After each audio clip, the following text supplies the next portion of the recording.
Hello guys, আসসালামু আলাইকুম। আজকের রেসিপিতে আপনাদের সাথে আমি শেয়ার করছি ইফতার স্পেশাল জিলাপি। দোকানের মতো এবং দোকানের স্টাইলে মচমচে জিলাপি। আশা করছি আজকের রেসিপিটি আপনাদের কাছে খুবই ভালো লাগবে। ভালো লেগে থাকলে ভিডিওটি স্কিপ না করে সম্পূর্ণ ভিডিওটি দেখে নেন। আর চ্যানেলে নতুন হয়ে থাকলে অবশ্যই ভিডিওতে like, comment, share and subscribe করে দেবেন। পাশে থাকা বেল আইকনটি অন করে দিবেন যাতে পরবর্তী ভিডিও নোটিফিকেশন সর্বপ্রথম আপনার কাছে পৌঁছায়। আর তাছাড়া ফেসবুক দিয়ে দেখে থাকলে অবশ্যই চ্যানেলে ফলো দিয়ে রাখবেন। তো চলুন ভিডিও শুরু করা যাক। জিলাপি তৈরি করার জন্য প্রথমে একটি মিক্সিং বোল নিয়েছি, আর মিক্সিং বলে মেজারমেন্ট কাপের 1 কাপ পরিমাণে ময়দা নিয়ে নিচ্ছি। আরও দিচ্ছি হাফ কাপ পরিমাণে চালের গুঁড়ো। এখানে আমি কেনা চালের গুঁড়ো ব্যবহার করেছি, আপনারা চাইলে ভেজা চালের গুঁড়ো দিয়ে দিতে পারেন।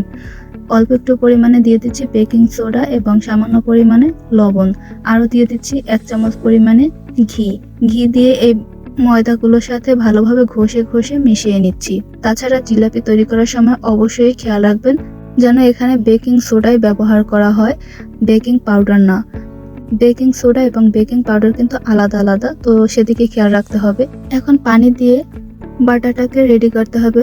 অবশ্যই একত্রিত বা একসাথে একবারে পানি অ্যাড করা যাবে না, অল্প অল্প করে পানি অ্যাড করতে হবে, এতে করে ঠিকঠাক মতো বাটার তৈরি করা সম্ভব হয়। আমি অল্প অল্প করে পানি অ্যাড করে দিচ্ছি এবং হাত দিয়ে ভালোভাবে মেখে নিচ্ছি। এগুলো তো বলে বোঝানো সম্ভব নয়, তবে আশা করছি আপনারা দেখলেই বুঝতে পারবেন যে এর ঘনত্বটা আমি কতটুকু রেখেছি।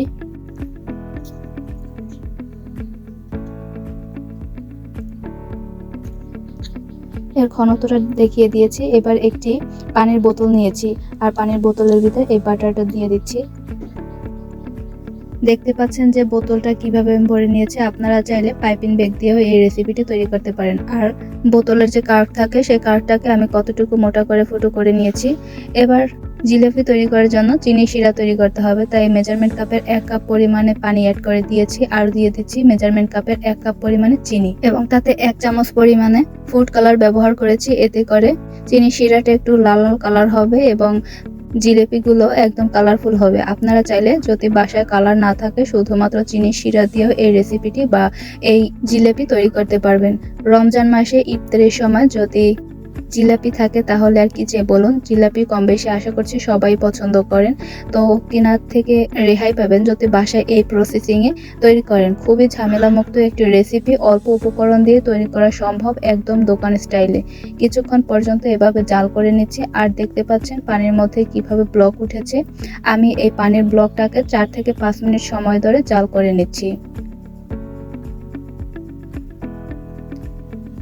খুব সুন্দর করে জাল করে নিয়েছি। এবার ঠিকঠাক মতো শিরা হয়েছে কিনা আমি তা চেক করে নিচ্ছি। দেখতে পাচ্ছেন হালকা করে এভাবে আঙুল দিয়ে চাপ দিলে পরে সুতা আকৃতির হয়ে যায়, তার মানে পারফেক্ট ভাবে তৈরি হয়ে গিয়েছে। এরপর অল্প একটু পরিমাণে সিরকা অ্যাড করে দিয়েছি যাতে করে এর মধ্যে শক্ত না হয়ে যায় চিনি শিরাটা।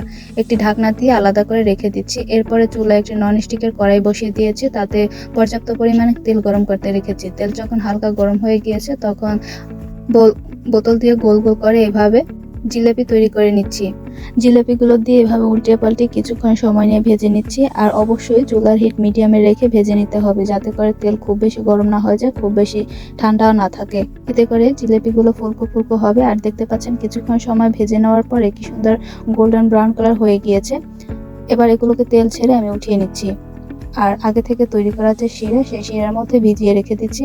কোনোভাবে অন্য কোনো প্লেটে বা কিছুতে রাখা যাবে না, সরাসরি তেল ছেড়ে শিরার মধ্যে দিয়ে এভাবে প্রায় 4 থেকে 5 মিনিট বা 7 থেকে 8 মিনিট সময় ধরে ভিজিয়ে রেখে দিতে হবে। এতে করে জিলাপির মধ্যে শিরাটা ভালোভাবে ঢুকবে এবং খেতে ভালো লাগবে। শিরাটা ভিতরে ঢুকলে পরে এগুলো আরও কিছুটা ফুলকো ফুলকো হবে। আর এগুলো ভিজলে পরে আমি দেখিয়ে দেবো যে তারপরেও কতটা ক্রিস্পি থাকে। জিলাপিগুলো শিরার সাথে ভালোভাবে নেড়েচেড়ে মিশিয়ে নিয়ে এবার প্রায় কিছুক্ষণ সময়ের জন্য ঢাকনা দিয়ে ঢেকে রেখেছিলাম। ঢাকনা উঠিয়ে প্রায় 10 মিনিট পরে ঢাকনা উঠিয়ে নিয়েছি। আর এগুলো এখন পরিবেশনের জন্য প্লেটে উঠিয়ে নিচ্ছি। কতটা সুন্দর হয়েছে দেখতে, যতটা সুন্দর খেতেও মাশাআল্লাহ খুবই দারুণ। কতটা ক্রিস্পি, কতটা শক্ত হয়েছে এখনো। আর এগুলো চাইলে প্রায় 2 থেকে 3 দিন পর্যন্ত রেখে দিয়ে খাওয়া যাবে ইনশাল্লাহ। তো আপনারাও বাসায় একবার হলেও ট্রাই করবেন। আশা করছি আপনাদেরটাও এইভাবে পারফেক্টভাবে তৈরি করা সম্ভব হবে। আর আশা করছি আজকের রেসিপিটি আপনাদের কাছে খুবই ভালো লেগেছে। ভালো লেগে থাকলে ভিডিওটি স্কিপ না করে সম্পূর্ণ ভিডিওটি দেখে নেবেন। আর ভালো ভালো ভিডিও পেতে অবশ্যই ভিডিওতে like, comment, share and subscribe করে দেবেন। পাশে থাকা বেল আইকনটি অন করে দিবেন। আর যারা ফেসবুক থেকে দেখবেন অবশ্যই ফেসবুক পেজটিকে ফলো দিয়ে রাখবেন। তো আজকে এ পর্যন্তই। ভালো থাকবেন, সুস্থ থাকবেন। আল্লাহ হাফেজ।